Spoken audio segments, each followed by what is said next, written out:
today?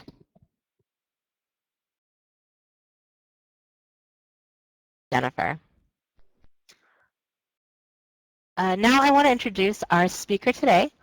As I said, her name is Jodi Crandall. She is a professor emerita of education at the University of Maryland, Baltimore County, where she co-directed the MA program in TESOL and directed the Ph.D. program in language, literacy, and culture.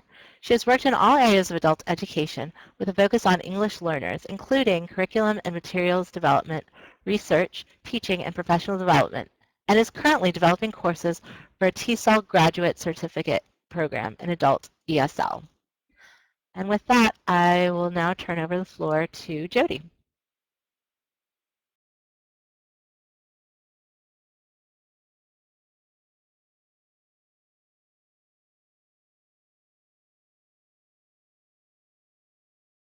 I'm going to go ahead and start, and I'm hoping that you can hear me. Yeah, now we can, Jodi. Thanks. I'm very pleased to be with you today, and I'm looking forward to having a good discussion with you. As you can see, we have really two goals for today's webinar. The first one is to discuss the qualities that help us as an adult education teacher to become even more effective. And the second is to discuss how the adult education teacher competencies can be used to provide a structured basis for professional development of adult education teachers. But before we go any further, I'd like to know a bit about all of you, a little bit about who is with us today. And can you take a minute just to answer these brief polls?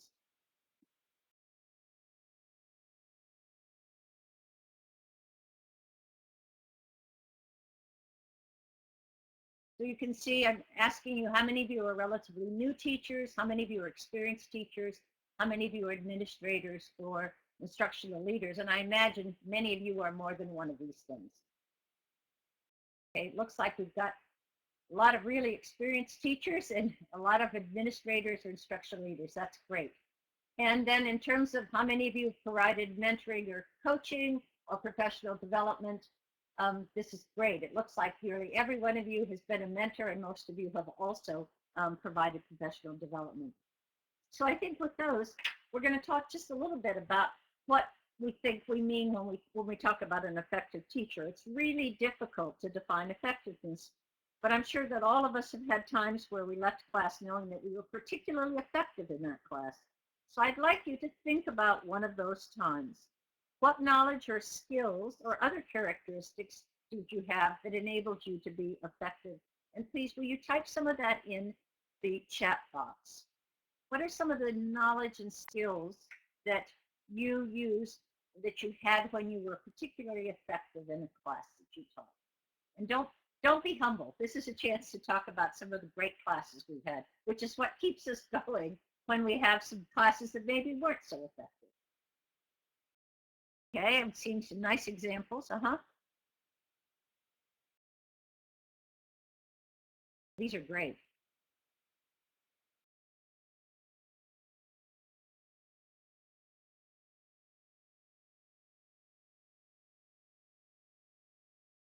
Okay, those are wonderful. In fact, we're going to come back to some of those in just a minute.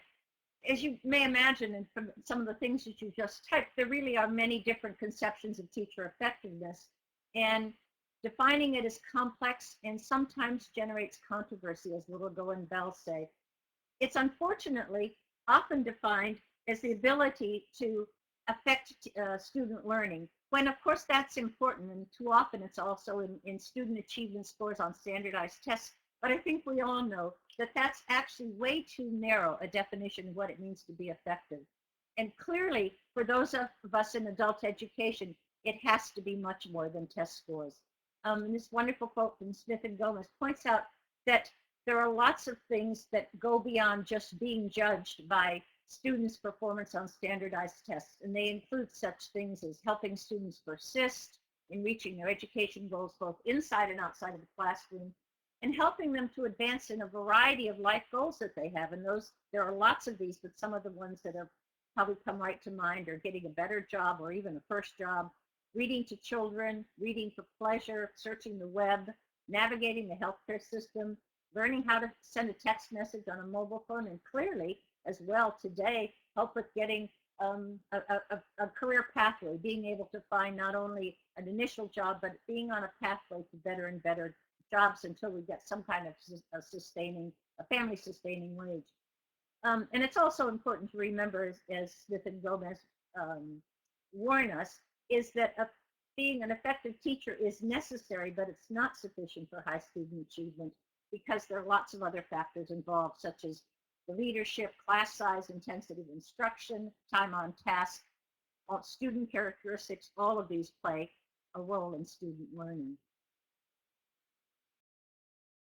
Even in a standards document like this one from Maryland's Office of Adult and Education Literacy Services, which was the title is Professional Standards for Teachers in Adult Education, you'll see that the focus is on competencies and learner outcomes. And these competencies, as Maryland has indicated, are those that would be recognized as broadly effective by practitioners, administrators, and learners. And that's really key. We're talking about the various stakeholders. What do they perceive teacher competencies to be? In the K-12 literature, there's a distinction that's made between what's known as teacher quality and what's known as teacher effectiveness. Teacher quality refers to those things that teachers come into their first class with. It's the knowledge and skills that they bring to the classroom, usually as measured by their teacher preparation and by qualifications such as certificates of certification. And those are kind of inputs. And that's what in K-12 we refer to as teacher quality.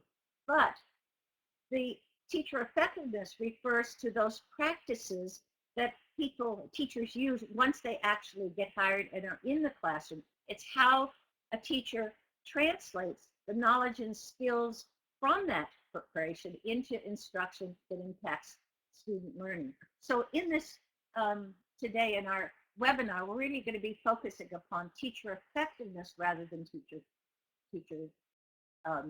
quality. So if you're thinking of an effective teacher, what kind of activities would you expect of that teacher? Well, we have a really wonderful examples that you've already typed in of the things when you yourself are feeling that a class went really well. What are some of the things that you found that really helped to create that effective class? Here are some of the things I think that we might be thinking about in terms, and many of these you've already mentioned, but some possibilities that lessons have been effectively planned. Instruction has been provided effectively, that we're motivating and engaging learners. And I noticed I saw that one a couple times. Monitoring and assessing student learning. And we're not talking just about summative assessment, but actually as we have the students in our classroom, as we have the adults, to kind of formatively assess how people are doing and differences in the ways in which people are learning in the classroom. Being able to communicate effectively with learners and pursuing professional development opportunities. And I know there's lots more that you could add to this list. But before we go on, I'd like to know how many of you had any special education at either the undergraduate level or the graduate level as focusing on teaching adults as learners you have in your classes. And if you had such a program, please type yes. So I'm asking, did you have a course on teaching adults? Did you have a course on teaching reading to adults or math to adults or ESL to adults, either as an undergraduate or a graduate? I'm seeing people going back and forth as they reconsider. I'm kind of amazed that as many of you actually did seem to have some kind of preparation. We're getting 55% that did and 45% that didn't. That's kind of surprising to me. I would have been surprised if I had seen even higher numbers, and for a number of reasons. To begin with, it's pretty hard to prepare people for the incredibly diverse contexts in which we teach. It's nowhere near as predictable as teaching in a K-12 setting. And I know some of you probably also do teach in K-12 as well. But I think we have a much better sense of what will be facing teachers in the classroom and much better sense of how to prepare teachers for that. But when we are talking about adult education teachers, there's an incredible amount of diversity. And here's just a certain amount of certain examples of it. But obviously in terms of teaching context, and I see we have a variety of contexts here today. The variety of learners, diversity in terms of their literacy level. We have people who have almost no prior education to those who are internationally trained professionals. And obviously then they have very diverse needs and goals. Also our own role and status, which probably applies in K-12 as well, but generally most K-12 teachers are full-time, and unfortunately a lot of us in adult ed are part-time. Our preparation, the number of years and experiences we've had in teaching, and also our subject focus. It's hard to imagine many adult education teacher preparation programs that could have really provided us with what we really needed to be able to meet the challenges of such diversity. I often talk about adult education as kind of a side door that many of us, not a lot of us, went to university thinking you were going to be teaching adults. At least that's definitely true in ESL, and it may be less true in some of the other fields. But if you look through the teacher preparation programs across the country, there are a limited number of those that focus specifically on teaching adults. And in addition, states have very diverse requirements leading to different entrances to adult ed. I, several years ago, did an analysis of the state requirements, state by state requirements for teachers teaching in adult ESL. And they were as diverse as you could imagine. And many of them, and I think California still is in this position, where you must have K-12 certification before you teach in adult ed. In some states, there's not any requirement at all for any education, not even a high school diploma. But we enter adult ed in lots of different ways, and this is what I call the side doors. Many of us began by tutoring or volunteering, maybe in a library program or after school program, adding a night class to a K-12 teaching assignment. Some of us were teaching in a community college and found ourselves really interested in the students at the lower levels and in developmental ed, and in some cases in pre-matriculation courses. And then I think some of us started because we taught adults in the Peace Corps. And so we come into this field with a variety of different backgrounds and preparation, which makes what happens to us once we get into our programs and the kind of professional development that we get so critically important. So how did you enter adult education?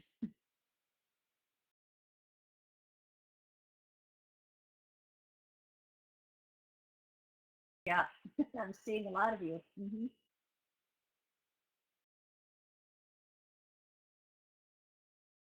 Boy, we've got a lot of other. It'd be kind of nice if you have a chance to type some of those in. Some of you who have other, what are some of the ways you got in? It'd be fascinating for us to be able to learn about that, I think. You could be doing that while we go ahead as well. Okay. So a few of you, about a third of you, came in through formal preparation, about 10% by tutoring, and by far the majority of you came in through other doors. And so we've got people saying from family literacy, right? I hadn't mentioned that, but from children to adults. Experience in the field, teaching abroad, yes. And in fact, when I said Peace Corps, I should have probably put teaching abroad, because lots of us go abroad, find out we're teaching adults, find out we really like it, and come back and want to teach in the U.S. So let's go ahead. Okay. Even if you did have teacher preparation in a program, and about a third of you said you did have, I don't believe there's any way that you could have been adequately prepared for the diversity of the contexts and students that you encounter in your work. And if you had your preparation some time ago, as unfortunately I did, there are lots of new things that I think you probably want to learn about in order to become more effective. And so let's find out. If you had to think about the role of formal education, how would you describe the value of what you learned on the job and in professional development activities? How important was that? Yeah. I think a lot of you have probably responded to professional development notion that it really is critical. While it's good to have some prior preparation, it really is teaching, as I often say, is lifelong learning. And in adult ed, we really need to continually be learning new ways of engaging our students, communicating with them, developing effective activities and lessons and the like. Okay, thanks. Okay, So I want to now talk a little bit about the adult education teacher competencies. They were developed to identify the knowledge and skills needed to effectively meet the needs of students and to promote student learning. Those are the competencies. And secondly, which we'll be spending a lot more time talking about today, they provide a structure for determining the knowledge and skills that an adult educator still needs to develop, and also what's really valuable, often examples of the professional development activities that will help people, us, to acquire them.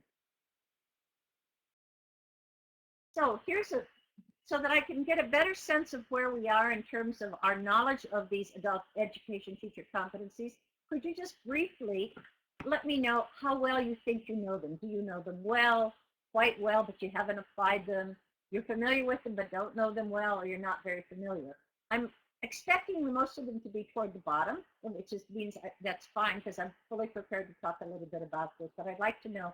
So there are a few of you who know them well and have used them, and some of you who know them quite well, but you haven't applied them as much. Good, but there are probably a larger percentage that really need to know a little bit more about the competencies. So let me just tell you just a little bit about them. So they were developed by a project that was called Promoting Teacher Effectiveness in Adult Education, which was funded by OCTE. And the goal was to improve the effectiveness of teachers and the achievement of learners through the development of instructor competencies designed to meet 21st century demands. And there were a lot of activities that went into the development of these, as well they should be, since they're national in scope. The first is an exhaustive, comprehensive review of development literature. And by the way, this is all available on the web for those of you who want to take a look at. There's a bibliography, with an annotated bibliography of a scan of all of the relevant literature, and I've forgotten how many items, but it's probably 50, 60 pages. The input from national subject matter experts, I was one of those, and there were several of us. Also a field test of these competencies in 8 sites, and then incredibly extensive feedback from the field. There were almost 2,000 comments that were provided to the project, from workshops, focus groups, conferences, pilot sites, links discussion, and the like. And those were taken very, very carefully. I remember reading through the comments and then how each one of those was actually addressed in the final competencies.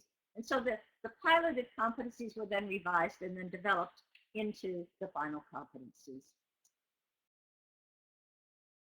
So for those of you who are not as familiar with them, the competencies are really very nicely structured.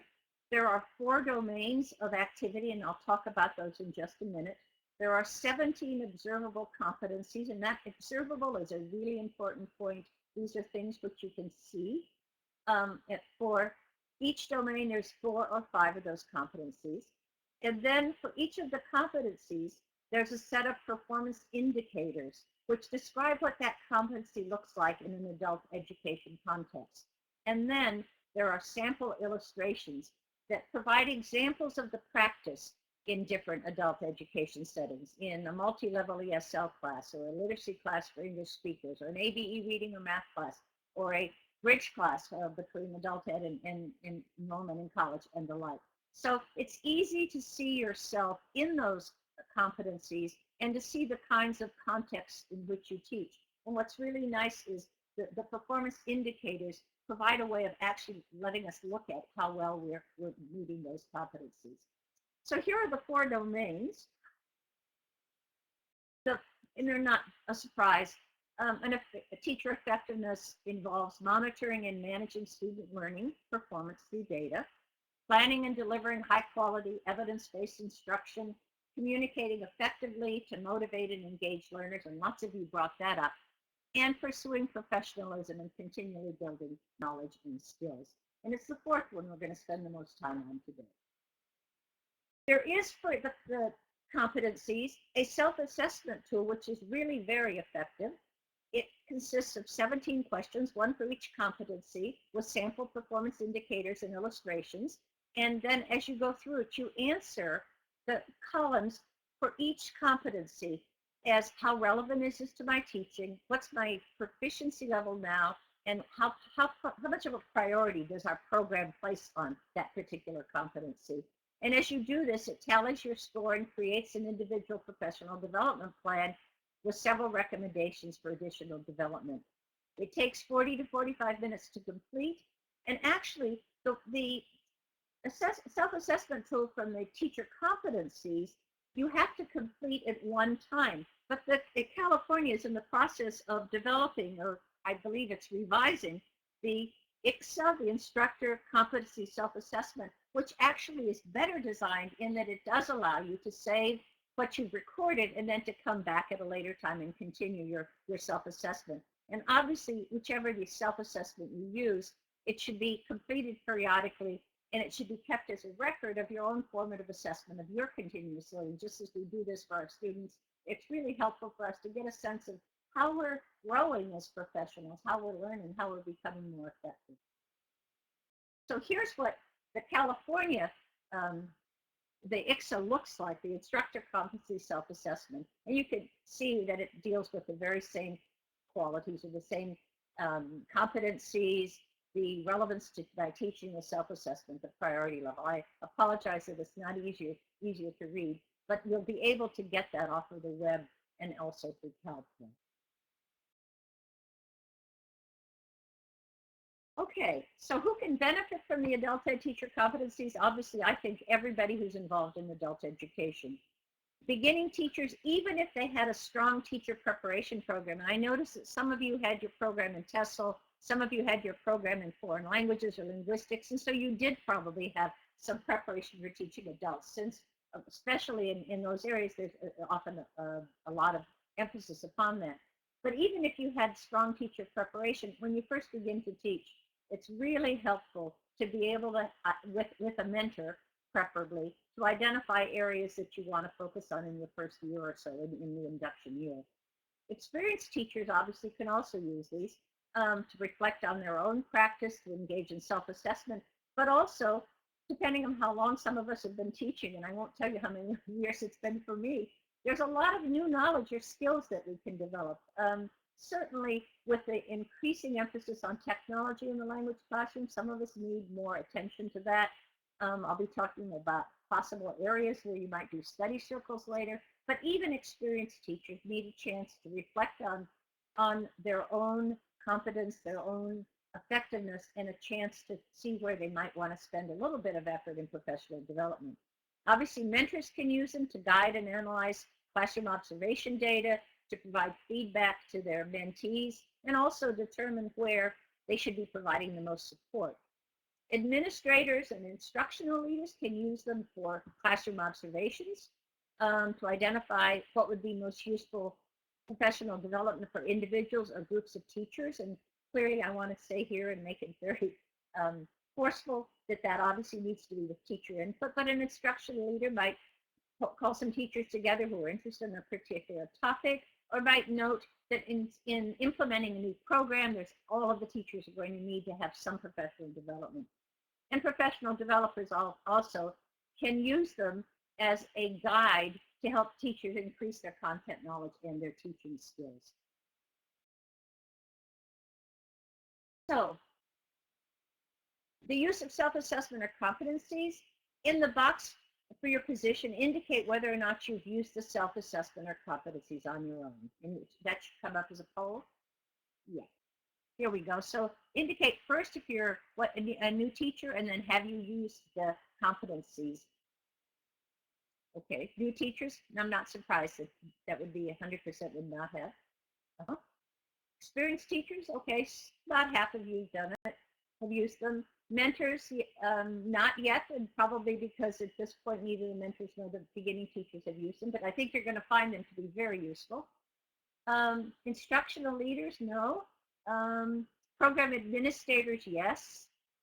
And teacher education faculty, no. And maybe nobody has signed in as professional development specialist. But as you can see, these are fairly new, and so there's an awful lot that we all are going to be able to learn from these. Those of you who have used them, I hope you have found them to be very effective, and it looks like many of you that have used them have found that to be the case. Can you go ahead and close the poll? Thank you. Okay, now what we're going to focus on for the rest of this webinar is how the competencies can be used to assist us in our own professional growth. And we're going to be talking totally now about domain 4, which is pursues professionalism and continually builds knowledge and skills. I've often said that teaching is lifelong learning, or it needs to be. Domain 4 is recognition of that. And here are the 4 competencies. Possesses content area knowledge and teaching skills required for the subjects and populations taught. And you can see how an experienced teacher might have a new area that he or she is teaching, or might be teaching a different population, where there's going to have to be some new content area knowledge and skills developed. Participates in professional development networks and learning communities. Refines instructional practices through reflection on experience, evidence, and data, and participates in and contributes to program effectiveness efforts. We're going to look at all 4 of these, and I'm going to give you an example of a performance indicator and at least one sample illustration that goes with each of these. But if you just look at these 4, you can see how these provide a structured way for us to be able to pursue our own professional development. When I'm all done talking about the professional development options, all of these that we're talking about in domain 4 could be in fact applied for any one of the competencies in the 3 other domains. But we're going to look at 4 because that actually is the focus of that set. So workshops and seminars are probably the most common approach to professional development. But boy, these need to be carefully considered. I think many of us have been through a one-shot workshop, which maybe we walked out and thought, gee, that's exciting, and we tried it one time and it didn't work, and we didn't try it again. Workshops need to be part of a larger set, either of several workshops or of a cycle of reflection in which we have a chance to actually think about what we've learned through the professional development workshop and applied it, come back and revised it, gone perhaps to another workshop where we've learned a little bit more and the like. So the performance indicator, one of them for 4.1, is connects professional learning to instructional practice by implementing what has been learned, evaluating the impacts, and refining practice going forward. And here's a sample illustration. It's of an ABE mathematics teacher who wants to improve learners' conceptual understanding of the differences in measuring length, area, and volume. And this teacher attends professional development workshops that describe the importance of using concrete manipulatives and concepts. And after using them, she believes, or he believes, that the learners have a clearer notion of measurement, but this teacher wants to do a better job of linking the manipulatives to learners' understanding of measurement units, and plans therefore to adjust what it was he or she just did to address the weakness in the next cycle. So what we have then is, first, the teacher chose their professional development workshops based on a need, a felt need of being able to use manipulatives, and also as he or she was applying these in the classroom, realized that there were some things that still needed to be tweaked by reflecting on what happened and then evaluating these and then refining the practice going forward. A really nice example of one way of possessing content knowledge and connecting what you're learning through your professional development to instructional practice. Here's the second one of the competencies in the 4th domain. Participates in professional development networks and learning communities. And the performance indicator participates regularly in a professional learning network or community of practice with the express purpose of improving teaching and learning. So here's another example of a teacher seeking job-related professional development. This experienced teacher, who was an ESL teacher, who had largely had experience teaching high school English literature, realizes that she or he does not have, that she doesn't have sufficient background in understanding how you teach second language reading pedagogy. So she joins a study circle with other local ESL teachers. The nice thing about a study circle is it can be online, so you can connect with teachers in other programs if you don't have another teacher in your program that is focused on the same concern. And the teacher, as a result of this, is able to make adjustments with improved focus on what we know to be the basics of teaching ESL reading, alphabetics, reading fluency, and vocabulary development. Study circles are a great way to be able to expand our learning, and the nice thing about it is it doesn't have to just be with people in our own program. Given the variety of web-based ways of communicating, we could do study circles on a number of things. I mentioned earlier evidence-based instruction is a key term that we keep hearing about, and I think a lot of us don't really know much about that or what it means. It sounds, in fact, a little bit foreboding. We might want to do a study circle on that. You could do that in your program, or you could do it in one of the professional organizations that you belong to, in order to actually decide what it is you want to learn more of and to find a way to do that. That same competency about participating in professional development networks and learning communities has another performance indicator, which is shares, gives, and accepts feedback related to student learning through professional networks and learning communities. And here is a wonderful example of a group of both ABE and ASE teachers deciding to engage in a semester-long project focused on improving the amount and quality of learner talk in their classes. And together they devise an observation protocol that they use while observing each other's classes to record questions and directions that seem to encourage or stifle productive learner discourse. Over time, they begin to adjust their teaching practices in response to patterns they notice through the project. And I've got this title, Professional Learning Communities, or PLCs, or Communities of Practice, COPs. Those terms are often used interchangeably, but actually in the literature there is a slight difference. Professional learning communities are usually ones that are based on a particular program in which people are working in the same program or district, and they're working directly with data to improve the teaching and learning, often in response to educational reforms. And so it's very heavy data driven, and usually a program decides there are certain things that they're going to be looking for. For example, how well are we doing now in teaching our learners to read or to write, which cuts across many of these different courses. But communities of practice can easily be online, and they can be communities of teachers, of other educators.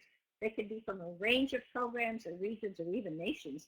And this is made possible by web-based programs for discussion, for reflection, the sharing of ideas or resources, and blogs or discussion boards, chats, and the like.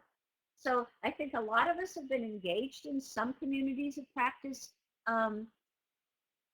Fewer probably in professional learning communities, unless you were in a program which is heavily data-driven.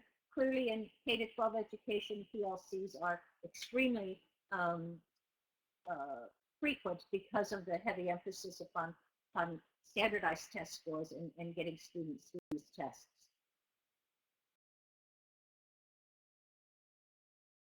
.3, the competency, is refines instructional practice through reflection on experience, evidence, and data. And one of the performance indicators is, and note that there are several performance indicators for each one of the competencies. And this one, it identifies the phases involved in the reflective teaching process and articulates the link between engaging in the process and student learning.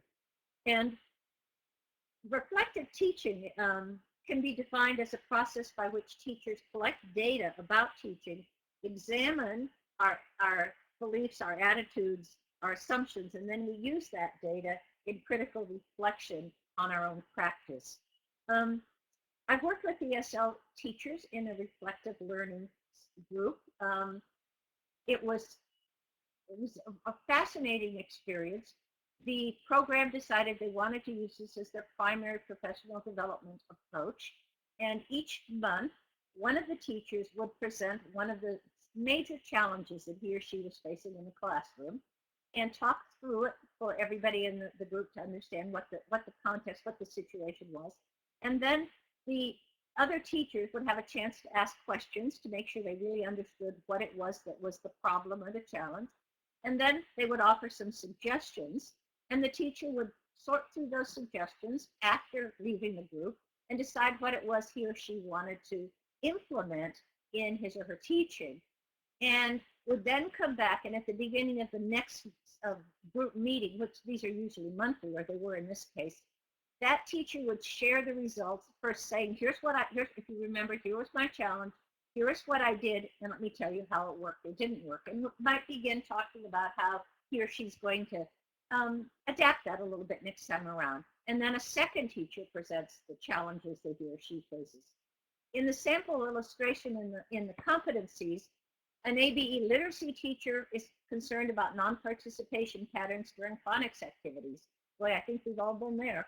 The teacher starts a teaching journal to focus attention on the learner's behaviors and her own reactions. And at a teacher's meeting, the teacher shares her reflective process and observations. And when colleagues acknowledge a similar concern, they decide to undertake a collaborative journal writing project. So in this case, what would have been the focus teacher actually found that lots of other people had a similar problem or similar challenge, and so they decided together that they were going to actually begin a journaling project by which they could write about the learners' behaviors, their own reactions, and use that as a way of them coming together to provide some professional development for each of them. Under 4.3 as well, which as you remember is refines instructional practices through reflection on experience, evidence, and data. Another performance indicator is understands the nature and purpose of teacher reflection tools, a teaching journal or diary, self-observation, action research, and uses these tools in response to the local teaching context. And in this case, we have a multi-level ESL teacher who's concerned that all learners are not being reached, especially the lower level learners are falling behind because the teacher hasn't been able to give them enough time. So the teacher teams up with a colleague to investigate how to improve the outcomes of these learners, and the two teachers discuss the issue, and then the partner observes the other teacher and also scripts what's observed. Note that they avoid opinions, so they each observe each other, they script only what is being observed, avoiding opinions, and then they meet to discuss their findings. So here we have really powerful tool of pure observation and then reflection upon that observation. But note that the scripts only define or only write about what actually is observed. They do not have opinions about whether it was effective or not. That comes in the conferencing, and it's really important not to mix those two things up. Observation needs to be very clearly detailed, but not opinionated, it needs to simply say, here is what I saw. But then in the time when they come together and talk, they can actually meet in conference to discuss their findings. I'm looking at the side. I'm really liking to see the comments that you're all making. This is great. Okay. And then the last one of the four competencies in Domain 4 is participates in and contributes to program improvement efforts. And in this case, it's identifies patterns in learner achievement to suggest program-wide changes in content, pedagogy, or professional development. And here we have an ASE bridge to college teacher notices that learners routinely arrive in class needing a great deal of work in writing and mathematics. And of course, we know that, don't we? Those are the two places where our learners are often the weakest. The teacher begins a program-wide discussion of possible responses, and the program leadership, with input from teachers, decides that teachers no longer will teach all subjects that are tested. That should be tested, sorry. Instead, teachers will specialize in one or two content. I was a little bit surprised to see that as a sample illustration, but I guess in small programs, an ASE bridge to college teacher might be teaching both writing and mathematics, which would be a tremendous amount to understand and know and be able to do well. So clearly that might then lead to a decision to specialize as a way of doing overall program improvement. So based on all these various approaches that we've talked about, and that are, these are only just a few of what's highlighted in Domain 4 in the competencies, I hope that there's some qualities that you've been able to see that constitute effective professional development. And what I'm going to talk about here is really what the research tells us, and I think what those of us who've been teaching a long time and been involved in professional development know to be really critical. The first and perhaps the very most important is that it needs to be job embedded and relevant to our current teaching. It's nice to learn about new approaches, but if it's not something that we can use and it's not something relevant to the students that we have, the level of the students, the subject matter, we're probably not going to get as much out of it. And you'll notice that all of these examples were ones in which these were things that were relevant to the teachers. It should be teacher and sometimes administrator design, but the teacher has to play a role in this. Good professional developers do a little bit of surveying of teachers, or the administrator does, to make sure that what are the kinds of things that we're going to focus on perhaps for the year, or what are the options of professional development that might be offered. This is really also important. It needs to be sustained. It needs to occur for a long enough period to really make a difference. It can't be a one-shot workshop. And the beauty of sufficient duration, it both creates a sense of community because we're all involved in this, or many of us are, but it also creates a sense of autonomy as we become much more confident with what it is that we're learning. It needs to be reflective. We should have plenty of opportunities to reflect upon our own effectiveness, applying what we're learning. There should be some formative assessment system that involves observation and feedback on teaching and learner data. It may be that you do your own observation, you videotape yourself, and you look at it, or maybe you pair up with somebody, but there ought to be some way in which we know that we actually are in fact improving in our effectiveness. And clearly, as you've seen, it can take many, many different forms, depending upon your teaching experience, the context, your goals, your needs, whether you're a mentor, whether it could be observation and feedback, study circles, communities of practice, professional learning communities. And I'm going to talk a little bit at the end about lesson study. It started in Japan with mathematics teachers, but since that time it's been being used by all levels of education, and it's used now in many countries of the world. And I think it might be something some of you might want to learn a little bit about. In lesson study, teachers who are teaching the same level, and the same, not necessarily the same students, but are all teaching ESL beginning, for example, actually meet and they look at a lesson that they're going to be teaching. In some cases, it may be one that they've prepared by themselves. It may be one that comes with the materials. But they then together revise that to make it as good as they think they can make it. Then one of the teachers goes and teaches that, and the others observe. And what's important is when the others are observing, they're actually looking at students. They're not looking at the teacher. And usually the teacher will highlight several students that are really superior students, some that are average students, and some that seem to be struggling. And so the teachers who are observing are looking, how is this lesson working for students at all levels of learning? They then come back together and share their observations, and they revise the lesson accordingly. It's an absolutely fascinating way to be able to develop really good lessons that you can then store, and you'll have available the next time that you teach that particular lesson. If you plan on working on a lesson that's coming up in a couple weeks, it's possible to instead just have it ready and let everybody try it and then come back and talk about it. But the important thing is that you're all working on the same lesson, you're revising it together. If you all are going to teach it, then you come back and you revise again based on your experiences. So it can work in a number of different ways. It can also work interdisciplinarily. I've done it with teachers that are teaching in different subject areas, but they have some of the same students. And so that has worked as well. It's even been used in a foundation course in the Middle East for students who are going to be entering university but are clearly unprepared and need a great deal of upgrading, of improving of their English, their math, and their science before they can get into the program. And in that particular case, they developed lessons that linked to each other so that there was kind of an integration of the curriculum across the various content areas. And the students were able to see how what they were learning in math was related to what they were learning in science was related to what they were learning in English and the like. So you may want to take a look at lesson study. But lesson study meets all of these requirements. It's job embedded, it's relevant, it's teacher designed, it's sustained. There's a lot of reflection. There's the formative assessment by people looking at how it went and then revising accordingly, and again, it can take many different forms.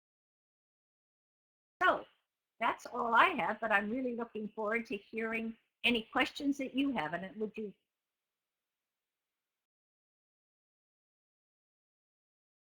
I think if you want to type them in the chat room. Thanks so much, Jodi.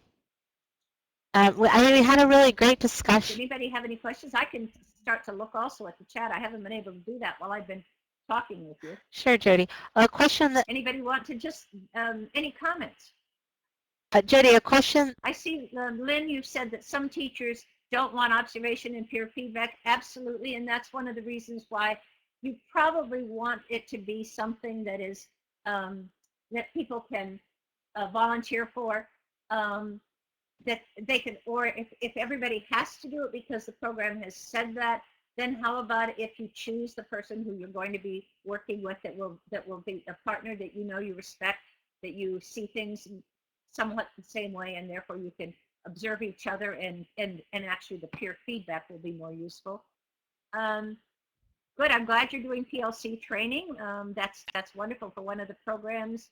Oh, some of you have done lesson study on a voluntary basis, or it said it's offered. That's great. If any of you have participated in that, I'd love your comments. As I said, I've led a lot of lesson study, and I think it works very well. I'm also looking at what some of the comments you have. Some of you like your observation.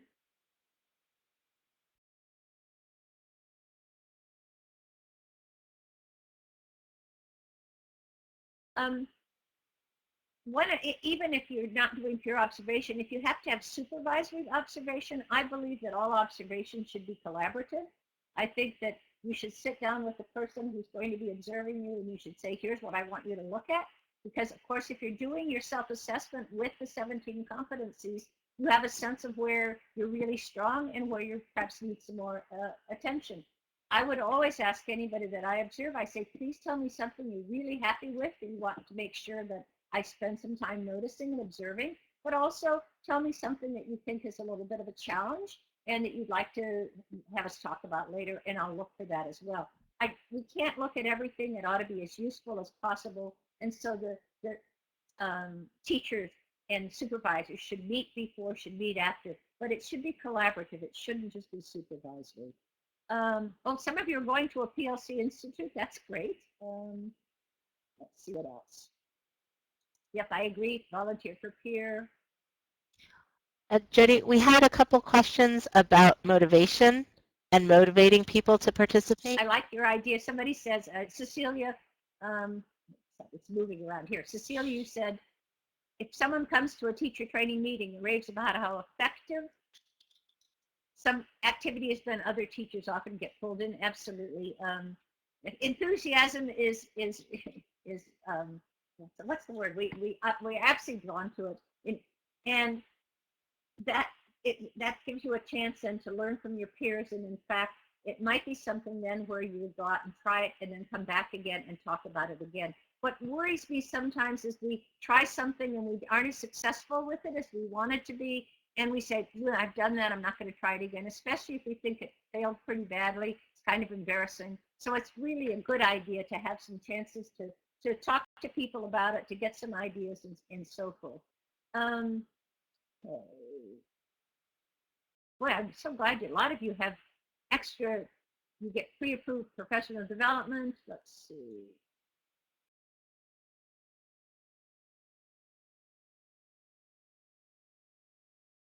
Yeah, Lynn mentioned that for pure observation that you need to have a check sheet in order to advance. And in fact, the competencies themselves can form the basis of that checklist. You might want to just choose a couple of them. You certainly don't want them all to be there, but they certainly could provide some. Okay, Thomas, you asked about the difference between communities of practice and professional learning communities. Sorry, I hope that was clear, but let me try it again. Usually, the COP is broader than just a program. It often is a long-term professional development activity It can cut across many different programs, where a PLC is usually focused on data, and it's data for a program or a district, that where you're actually have set goals, and you're looking to see how well you're meeting those goals. Okay. Yes, contagious was the word I was looking for. Thanks. Let's see. Marianne, you said COP is an organized, collaborative community that has a topical focus. Good. Uh-huh. Coaching, very nice. I think probably when I said mentoring, I was thinking of coaching as well, but you're right. Coaching is a tremendous approach. And the nice thing about coaching is we can be coached at almost any stage of our career, because there's certain things that one teacher knows better than we do and can help us by coaching us if it's something that we want to learn as well. So yes, we should have talked about coaching. What else? Okay. And Marcella, you provided a link with tools. Yeah, and Marianne did come on and tell us about the induction and mentoring tool. That all is available through links, and there will be a mentoring and induction toolkit that's being developed by the same project to develop these teacher competencies. Anything else that anybody wants to talk about? A question, comment? Let's see, I'm still looking.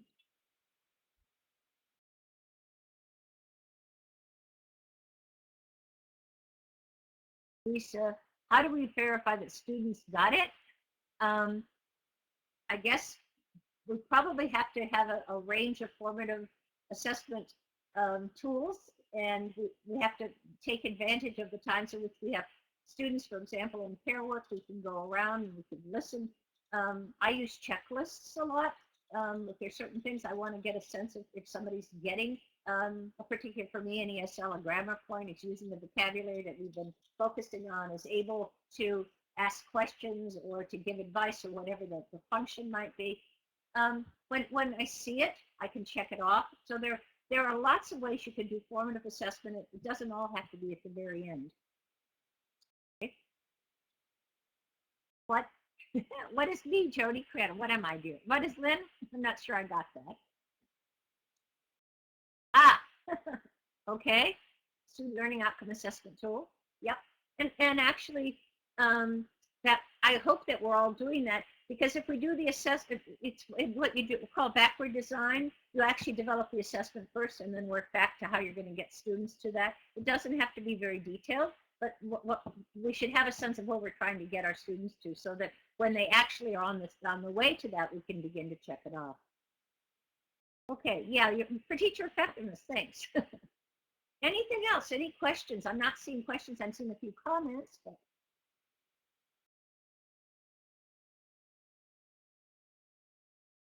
a couple of you are still typing. I know we're getting close to the end. You've been very, very patient, and I'm sorry I had to talk at you so much. I did try to get it as interactive as possible with polls, chats, and the like. I wish we'd been able to do more of that.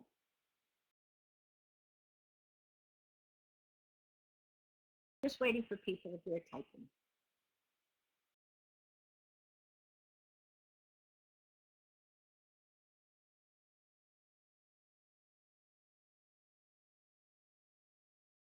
I have references that you can look at for much of what we talked about.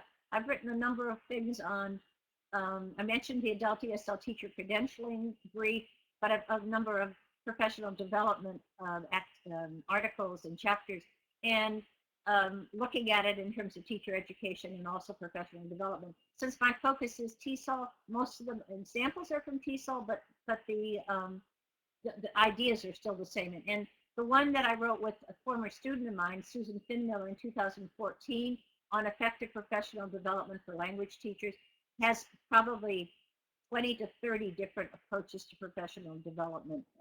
Again, focused on ESL, but or for language teachers, but also providing a lot of examples that could be relevant to other fields. And then there are other references. And then I think,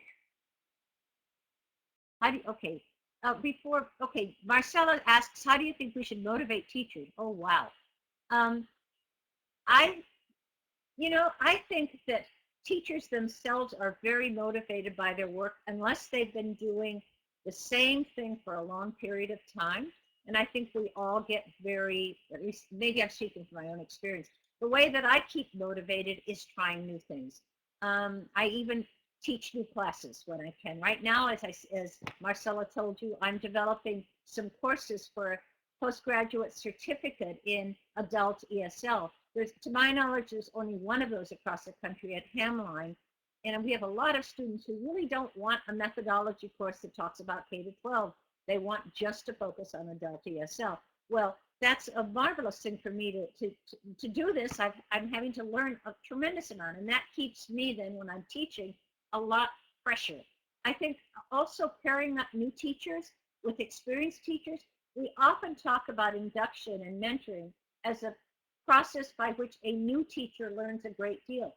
Boy, I think we're underestimating how much value an experienced teacher gets out of that.